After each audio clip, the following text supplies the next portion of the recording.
No one in the ancient world expected that two rising Mediterranean powers, one a disciplined republic driven by ambition, the other a wealthy maritime empire built on trade, would collide in a conflict so massive that it would decide the future of Western civilization.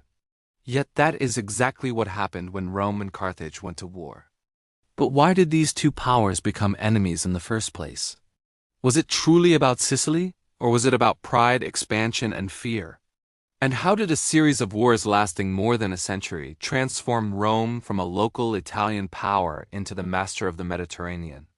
In this video, we're going to explore all these questions as we dive deep into the Punic Wars, why they happened, how they unfolded, the key battles and decisions that shaped the outcome, the long-term political and global consequences, and ultimately, how these wars set the stage for the Roman Empire itself. So without any delay, let's start.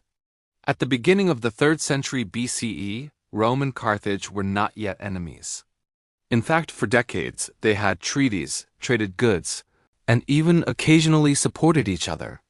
Carthage dominated the sea with the strongest navy in the western Mediterranean. Their ships, merchants, and colonies stretched from North Africa to Spain, from Sardinia to Sicily. They were wealthy, powerful, and experienced. Rome, on the other hand, was a land power disciplined, aggressive, and rapidly expanding after dominating the Italian peninsula. But every empire has a limit, and sooner or later, two expanding powers meet at the same boundary. That boundary was Sicily. Sicily was the jewel of the Mediterranean, fertile, strategically located, and a major source of grain. Whoever controlled Sicily would control the central route of Mediterranean trade. It was a place worth fighting for, and both Rome and Carthage knew it. The spark came from a small conflict involving a group called the Mamertines, mercenary soldiers who had seized the city of Messana in Sicily. They were threatened by the Greek city of Syracuse and begged both Rome and Carthage for help. Carthage arrived first, but when the Mamertines also asked Rome, the Roman Senate debated intensely. Many senators argued Rome should stay out. Sicily was far from home, and Carthage was still technically an ally. But others saw this as an opportunity. If Carthage controlled all of Sicily, Rome would be boxed in. They worried that if Carthage grew any stronger, Rome would eventually face a maritime superpower at its doorstep. The decision was made. Rome intervened. And with that, the First Punic War began. Rome had one major problem: they had no navy. Carthage had hundreds of warships and centuries of naval experience. But Rome had something else: relentless determination. When a Carthaginian warship washed ashore, Rome studied it, copied it, and began mass-producing ships at an astonishing speed. They added a new invention called the corvus, a boarding plank that turned sea battles into land battles. Suddenly, Roman soldiers experts in close combat were fighting on the decks of Carthaginian ships. The balance began to shift. The First Punic War was long, brutal, and exhausting. It lasted 23 years. Entire fleets were destroyed by storms. Tens of thousands died at sea. But Rome kept rebuilding, kept fighting, kept learning. Gradually, they wore Carthage down. The final blow came at the Battle of the Aegates Islands in 241 BCE, where Rome destroyed the last major Carthaginian fleet and forced Carthage to surrender Sicily. For the first time, Rome had a province outside Italy. The defeat humiliated Carthage. But humiliation alone doesn't start a second war. What did was a young Carthaginian general who believed Rome would always remain a threat. His name was Hannibal Barca. Hannibal grew up during the shadow of Carthage's defeat. As a child, his father Hamilcar Barca, Carthage's greatest general, led campaigns in Spain to rebuild Carthaginian power. According to legend, Hannibal swore an oath at just 9 years old, promising to never be a friend of Rome. Whether this story is true or not, Hannibal's hatred for Rome shaped history. Hannibal's father, and later his brother-in-law Hasdrubal, built a powerful Carthaginian empire in Iberia, rich in silver mines and new soldiers. Rome grew anxious again. They signed treaties limiting Carthaginian expansion, and the two powers existed in tense peace until the city of Saguntum, a Roman ally in Spain, clashed with Carthage. Hannibal attacked Saguntum, and Rome declared war. The Second Punic War had begun, and it would be the most dramatic of all. Now came one of history's most astonishing military feats. Instead of fighting Rome in Spain or waiting for them in Africa, Hannibal decided to bring the war straight into Italy. He marched tens of thousands of soldiers, along with war elephants, across the Pyrenees, through southern France, and over the freezing, treacherous Alps. Many died along the way, but the survivors were hardened, loyal, and ready. Rome was completely unprepared for the direction Hannibal came from. And in the battles that followed, Hannibal delivered 3 devastating defeats at Trebia, Lake Trasimene, and the greatest of them all, Cannae. In Cannae, Hannibal executed a double envelopment maneuver so brilliant that military academies still study it today. Rome lost nearly 50,000 men in a single day. Entire legions were wiped out. The psychological shock was enormous. Many expected Rome to fall. Some Italian cities defected to Hannibal. It seemed like the world's greatest empire might be destroyed before it even began. But here is where Rome showed something beyond military strength: sheer stubbornness. Even after losing army after army, Rome refused to negotiate. They raised new soldiers, trained new consuls, and adopted new strategies. Instead of fighting Hannibal head-on, Rome switched to a war of attrition. Under Fabius Maximus, they shadowed Hannibal, cut off his supplies, avoided direct battle, and slowly wore him down. Meanwhile, another Roman general, Scipio Africanus, attacked Carthaginian territories in Spain, defeating Hannibal's brothers and breaking Carthage's foothold in Iberia. Finally, Scipio took a bold step. He sailed directly to North Africa, forcing Carthage to recall Hannibal back home. The 2 greatest generals of their time met at the Battle of Zama in 202 BCE. Here, Scipio used tactics inspired by Hannibal himself: flexible formations, controlled retreats, and cavalry coordination. Hannibal lost. Carthage surrendered once again. This time, the punishment was harsher. Carthage lost its empire, its navy, and its power. Rome was now the dominant power of the Western Mediterranean. But the story wasn't over, because Carthage still existed. And to many Romans, especially a powerful senator named Cato, that alone was unacceptable. Carthage had rebuilt its economy peacefully, but Rome feared any recovery. Every time Cato ended a speech, no matter the topic, he said the same line: Carthage must be destroyed. Eventually, Rome found an excuse. Carthage defended itself against a local African tribe without Roman permission, a violation of their treaty. Rome declared the Third Punic War. And what followed was not really a war but a siege. Rome demanded Carthage abandon its city and move inland. The Carthaginians refused. For 3 years they fought desperately. But Rome breached the walls, burned the city, and enslaved the survivors. Carthage was wiped from the map. The Punic Wars were over. Rome was now the unchallenged superpower of the Mediterranean. The destruction of Carthage marked the end of a rivalry that had lasted 118 years. But the consequences of these wars stretched far beyond the fall of a single city.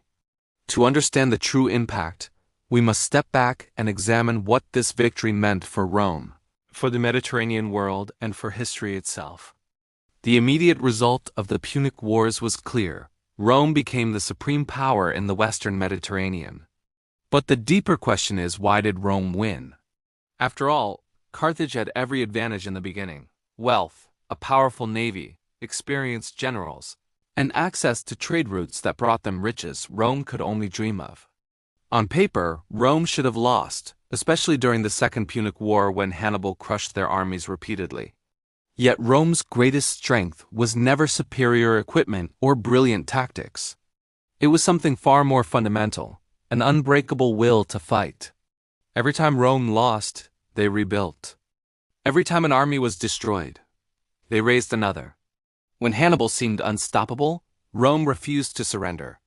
Their political system, which allowed new leadership every year, prevented the rise of tyrants but also ensured fresh ideas, continuous adaptation, and collective resilience. Carthage, by contrast, was divided politically.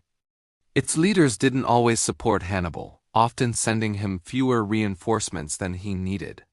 While Hannibal fought in Italy mostly alone, Rome fought as a united state backed by a vast network of loyal Italian allies. There is also the matter of geography.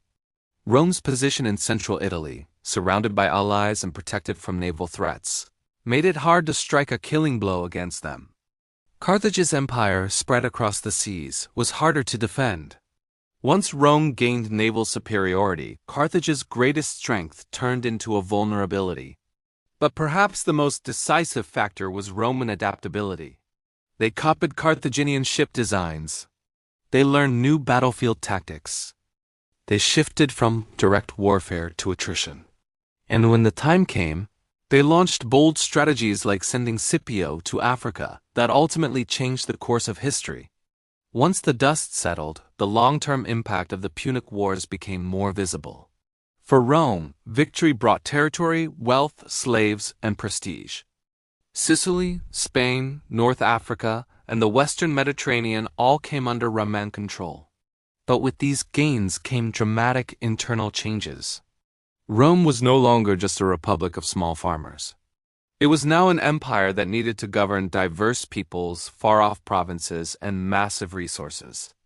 Senators and generals grew immensely wealthy through conquest, while ordinary citizens found themselves increasingly dependent on landowners and elites.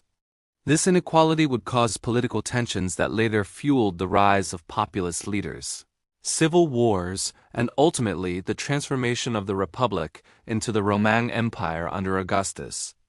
The Punic Wars didn't just expand Rome, they changed Rome's identity forever. For Carthage, the consequences were catastrophic. A civilization that had thrived for centuries was erased. Their culture, trade networks, and influence vanished almost overnight. But the memory of Carthage survived, often shaped by Roman writers who portrayed them as cruel, greedy, and decadent, an image that modern historians view with skepticism. In many ways, Carthage became a victim of the narrative written by its conquerors. Beyond these two rivals, the wider Mediterranean world also changed dramatically. Greek city-states, Iberian tribes, North African kingdoms, and various island cultures now faced a new reality. The era of competing regional powers was ending. A single superpower, Rome, was rising, and nothing could stop it.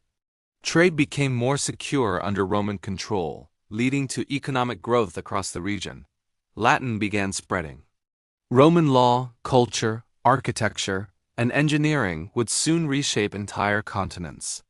Perhaps the most fascinating impact was cultural.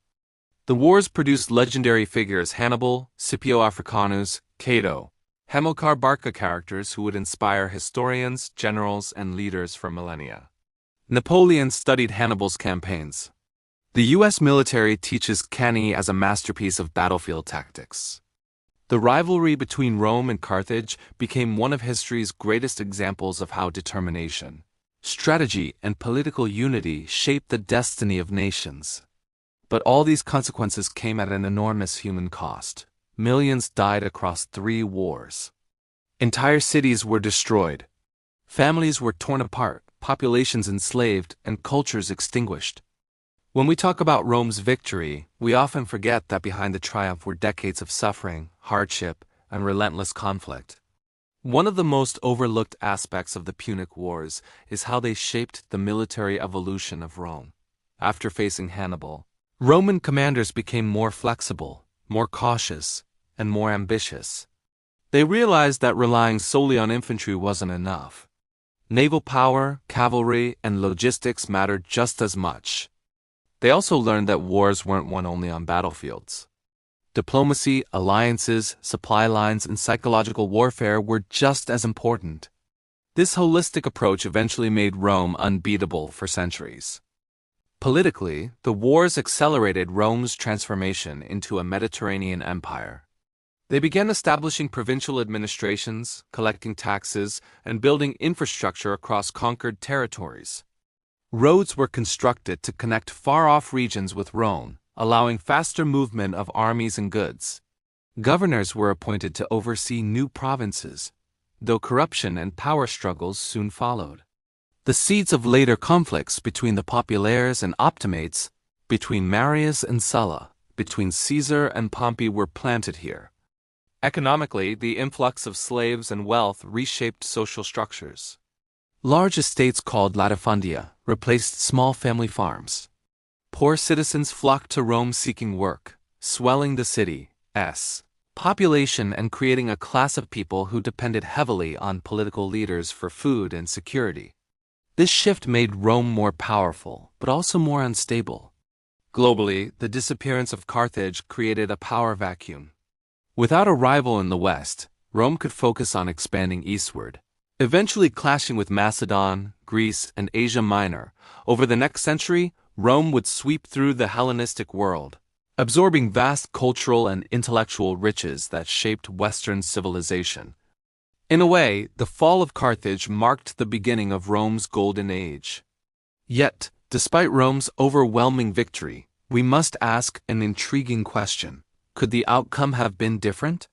Many historians believe that if Hannibal had received proper reinforcements, he might have taken Rome or forced a favorable peace. Others argue that Carthage's political divisions doomed them from the start, and some suggest that Carthage was simply not prepared for a prolonged war of attrition. Hannibal's brilliance couldn't compensate for a weak political system and inconsistent support. In the end, the Punic Wars were not just 3 conflicts. They were a turning point in world history.